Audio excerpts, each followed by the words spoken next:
Men, and I use the term loosely. Here's the answers to the quick contest.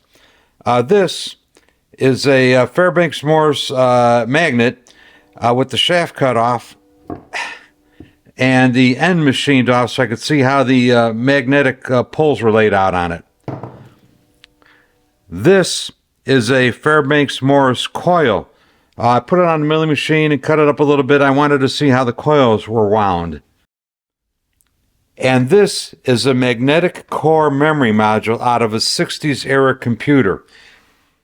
Each one of these little black dots is a byte. So this is 1024 bytes.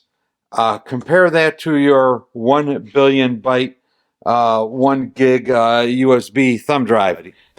This flew us to the moon. These two things, of course, are out of a magneto. This is the thing that's not like the others because it is out of a computer.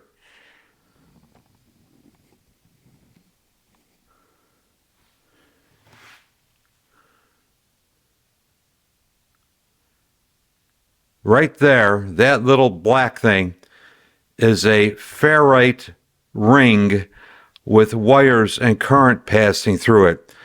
The current passing through it either magnetizes or unmagnetizes this little black ring. That is 1 byte right there. You could actually see all the bytes on this thing. Amazing. Just a quick reminder.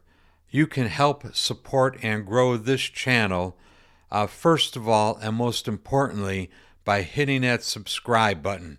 So if you haven't subscribed already, go ahead and hit the subscribe button.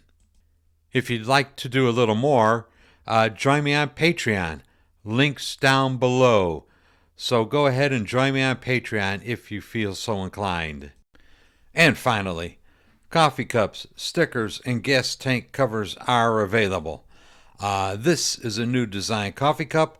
I like the old ones, but I like these new ones even better. And to go along with the new design coffee cup, there is a new design sticker. Links will be provided in the description down below. Coffee cups and stickers are included with the Patreon membership. And thank you all ever so much for watching these videos. I really appreciate it. Bye.